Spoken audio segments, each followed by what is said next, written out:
Welcome to The Word Revealed with David Palmer and Scott Burns, where we talk about everything Bible from Genesis to Revelation. Let's join the conversation. Welcome back. I'm David Palmer, here with my good friend Scott Burns. How are you doing today, Scott? I'm doing well, David. Good to be with you. It's good to be with you, and not only with you, but also with a guest today on the podcast. And I'm happy to welcome Justin Hawkins. Welcome, Justin. Thank you. It's good to be here. Justin, can you just tell us a little bit about where you're born and raised and some of your early experiences? Sure, absolutely. I was born in Pennsylvania. My family still lives there. I'm the oldest of four kids. The third one has Down syndrome. Her name is Jenna. And one of the reasons why I'm in the area now is to talk to a group at the University of Cincinnati Medical School about disability and Christian ethics. I was homeschooled the entirety of my growing up. And then after that, I went to Georgetown in Washington, D.C., where I got a degree in political theory. And then I went to Yale Divinity School, and I got a degree in the philosophy of religion. And now I'm a PhD student at Yale studying ethics and politics. That brings me to my talk this afternoon, which will be at the University of Cincinnati Law School about the law and forgiveness. Forgiveness is a biblical, Judeo-Christian topic. There's not much evidence, I think, for the existence and endorsement of forgiveness in ancient Greco-Roman thought. It seems to be one of those novel Christian ethical pieces that's really worth thinking about in our society. Kind of key to the talk this afternoon will be the idea that we live in a society that doesn't have well-established norms of forgiveness, repentance, and reconciliation. This is true both for people who say dumb things on Twitter as well as for people who are incarcerated. We don't have ways of seeing people as other than the very worst thing they've ever done or said. So if we think that Christian forgiveness is an important piece of the moral life, then it makes sense for us to think carefully about whether we can build the society in which forgiveness, atonement, and reconciliation are widespread and relatively easy, that permeate our life together rather than being surprising aberrations. So you mentioned you were homeschooled. Was that a part of your family's expression of faith? How did you become a Christian? Yeah, the homeschooling was, everything a Christian does is expression of their faith, but we didn't homeschool for distinctively Christian reasons. We homeschooled because the schools in the area weren't great, and because I got bored really easily in kindergarten. I became a Christian very young. My dad is a pastor. He continues to be a pastor. His example of faith is a great one and wonderful to me, as is that of my mother. Unlike Augusin, I am blessed to have both parents mature and good and godly Christians. And from my baptism at a young age all the way until my adulthood, I've desired to think through the world Christianly. A decisive moment for my intellectual formation was 9/11. I can't remember ever having read the news before that day, and I don't think I've missed a day of reading the news since that day. I was 12 years old, and I wanted to think carefully about how these sorts of things could take place because I fundamentally didn't understand them. And that was the beginning of my trajectory toward the study of religion and politics. Justin, we're looking this season and talking about the Bible in different ways and its impact on our lives. And so can you share just a little bit for us about your background, maybe the first Bible you ever read, and how you began to be a reader of the Bible in your own life? Yeah. Well, I suspect the first Bible I ever read was King James, which I still admire and respect, even though it's not my daily Bible anymore. I'm grateful for it, and it continues to be the book that organizes the rest of intellectual culture and life for me. It's a treasure, and one of the great joys of intellectual life is being able to put other books in conversation with the Bible, which I've continued to enjoy and hope to spend the rest of my life doing. Tell us about how the Bible's organized your intellectual life. Sure. I love that. Sure. Well, so I think one hurdle to get over that I had to get over in my early acquaintance with the Bible. It was a very defensive posture toward the Bible, because the presumption goes, if you think about the Bible too much or the Christian faith too much, it might all fall apart. It's best just to cordon the Bible off from other texts that you'll read. It's a good way of ensuring that your faith, the reliability of the Bible, is never called into question and challenged. But it also prevents the Bible from speaking to those other texts as well. So a really influential book for me in learning how the Bible speaks to other texts was a philosophical commentary on the book of Genesis by a professor at the University of Chicago named Leon Kass. The book is called The Beginning of Wisdom. And it is, as he says, a philosophical commentary on the Bible. So you can think just for a couple of little vignettes, little portraits. One of the founders of Rome in Roman mythology is Aeneas, who, when he flees from Troy being sacked, he brings with him his household gods, his father, carries his father, and his son. Exactly. So it's a kind of agglomeration of all the things that make a Roman gentleman care for the father, for the son, and for the household gods. And you could see him as a kind of emblem of what it is to be a noble Roman. Then look at what Abraham brings when he leaves his father's house, right? So he brings the household gods, but eventually has to get rid of them. He leaves his house, his father's house altogether, and he goes in pilgrimage and sojourn to a place he doesn't know. So there are two archetypes that in some ways you can read as antithetical to each other. The life of the noble Roman is marked by imitation of Aeneas, but maybe the life of a follower of the Bible is marked by imitation of the life of Abraham, going out in search of a place that you don't in fact know. So seeing Abraham not just as a historical figure, but as a paradigm of life was one of the deliverances of this book from Leon Kass for me, and it's beginning of a process of putting the Bible into conversation with high intellectual culture from all over the world. Tell us a little bit more about the when I think of the Aeneid and the journey. So you grew up in a Christian home. Yeah. Your dad was a pastor. I Yeah. did not grow up in a Christian home. So so for me, encountering the Bible was something that happened later for me. Yeah. So I had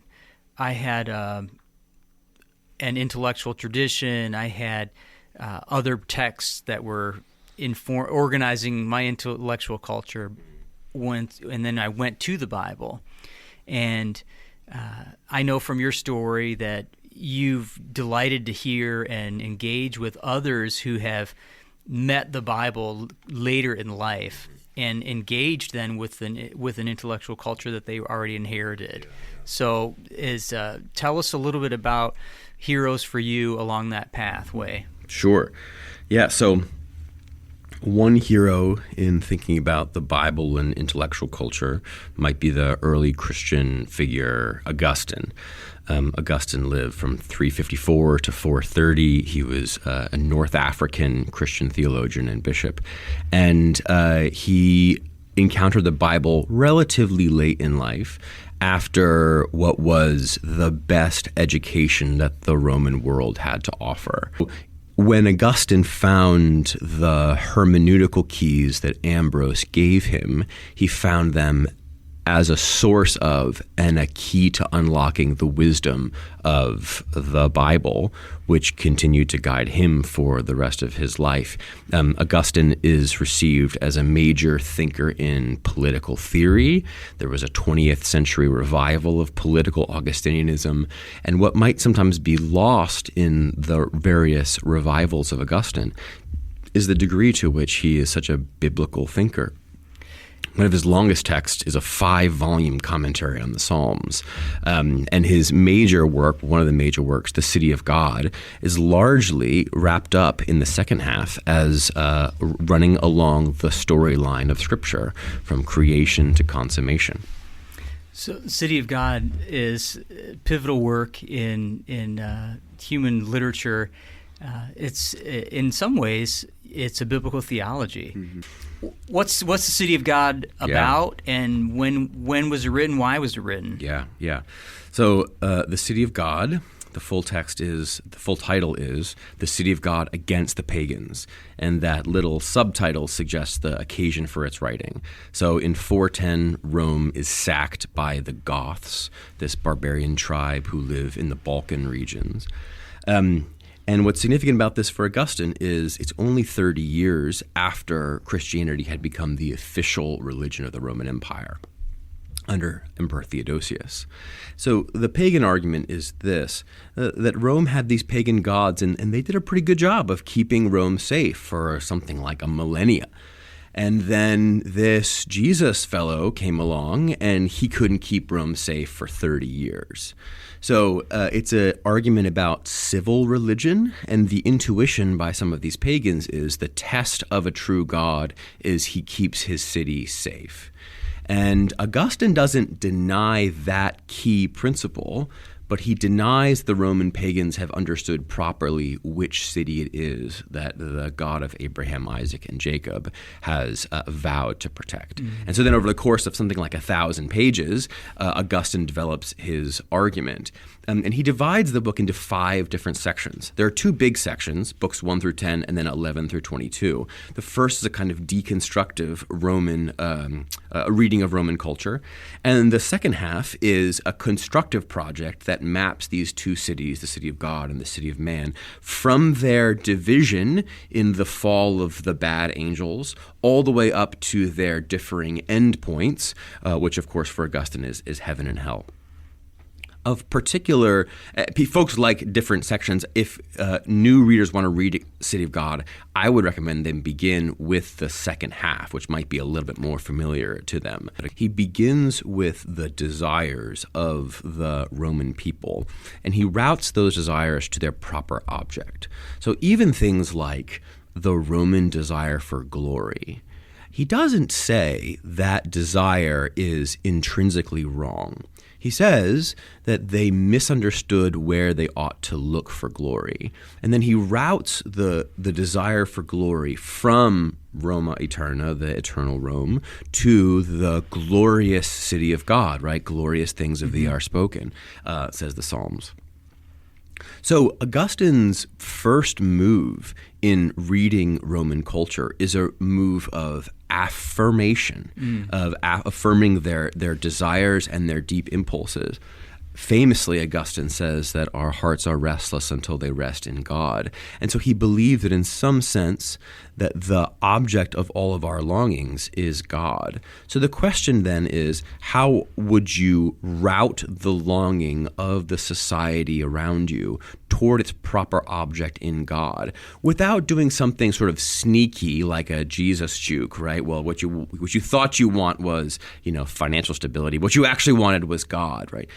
There's a way that these lesser desires are wrapped up in and oriented to the desire for God, rather than eliminated and abolished on our way toward the desire for God. So that, I think, is one big methodological move that Augustine makes. And of course, all of that is deeply scriptural. For example, he is seeing the prophets prophesy about the last day, seeing the treasures of the nations brought into the city of God, right? And so the idea that the nations have some treasures, these treasures are worthy of inclusion in the city of God and will persist there eternally, is not something I think that many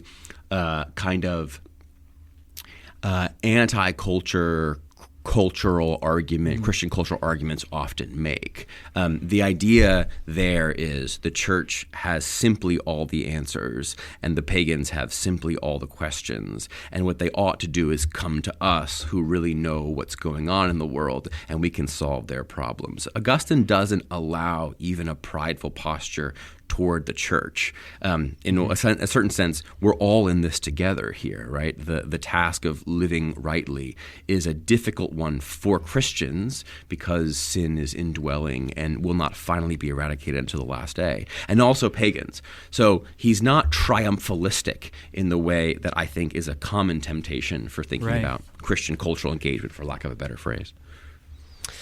Justin, my first encounter with Augustine was through his book Confessions, a little thinner than City of God. there he's processing his life and he's admitting his own sinfulness. Talk to us about that book and how that might help people in their own discipleship.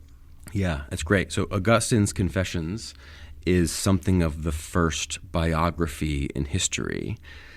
He's writing it in a certain way to justify his life, but it's written as a prayer. And the entirety of the thing is a prayer, which is worthwhile. What would it be like if we thought that Christian culture culminates in prayer rather than polemic or the Jeremiad or anything like that? That's worthy thinking about for its own right. And you're right that Augustine is narrating his own journey from paganism into philosophical Platonism, into Christianity. It's a beautiful text, like the City of God. It's organized around the pursuit of Augustine's love. He says, "My love is my weight, and it carries me wherever I go." It's a beautiful image of just people on the highway, in the mall, in the grocery store, just driven by love. It's a beautiful way of viewing the world. What Augustine finds is that in significant ways, the Christian faith, which he once scorned as lowbrow and unimpressive, is the culmination of his life's journeys. He loves the books of the Platonists, but he finds in them that they lacked one thing. They didn't know about Jesus. And so it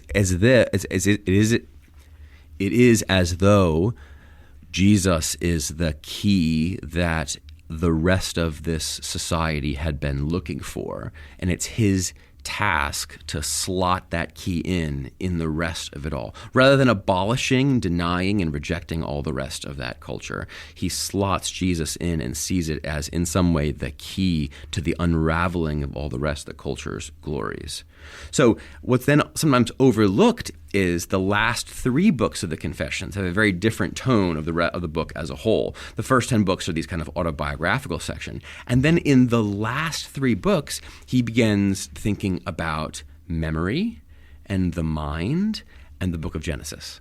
So Augustine writes 5 commentaries on Genesis over the course of his life. And what I think is important about the one that comes, the mini commentary at the end of Confessions, is he's beginning to try to think through the entirety of the world as a Christian. And where do you begin with that project? You begin at the beginning, the creation of the heavens and the earth, right? And so it's not an accident that is where he goes after he's narrated the way that his mind has been on pilgrimage and finally found its rest in the city of God. You then begin to think about the entire world anew again, beginning with the beginning. You mentioned the second half of City of God. We've talked about the Confessions. Is there another work that you would suggest people start with besides one of those 2, or what would you advise? Yeah, so it depends. If folks are interested in rhetoric, they might begin with the De Doctrina Christiana, which is his kind of introductory textbook in how to read the Bible. But I would actually suggest folks start in 2 places. The first is the homilies on the first epistle of John. And the second place is a little somewhat obscure text called the Enchiridion, the Handbook on Faith, Hope, and Love. The Handbook on Faith, Hope, and Love, he writes toward the end of his life, as a handbook should be. It's short, and it gives the summary of a number of important theological questions.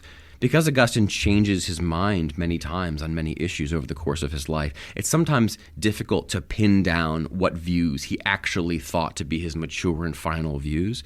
But the Handbook on Faith, Hope, and Love is a little compendium of exactly those kinds of answers. So if folks wanted to start with that in Augustine, that might be the key through which they begin to think about the rest of Augustine's corpus. It's an obscure text, but I think it's a really excellent one. If folks, I've always found a really good practice for understanding the history of Christian thought to be, when I'm going to church, If I know in advance the passage the pastor is thinking about, I look for historical commentaries and treatments on that passage. And Augustine was a preacher. He has hundreds of sermons on the Bible over the course of his life. It's not bad to think, what would Augustine say about the various passages that we're looking at Sunday by Sunday at church? And you can do this with John Calvin, with medievals, and all the rest as well. That's been a wonderful way, I think, of thinking with the whole church about the Bible as the Bible is particularized in my local congregation of believers to whom I've committed myself. Justin, we'll pause here on this episode, and we'll look forward to continuing the conversation on our part 2. And we look forward and invite you to join us as we continue the conversation with Justin on the podcast. Thank you for joining Dr. David Palmer, Senior Pastor at Kenwood Baptist Church in Cincinnati, and Scott Burns, Associate Pastor. Meet us here next time for another conversation on the Bible.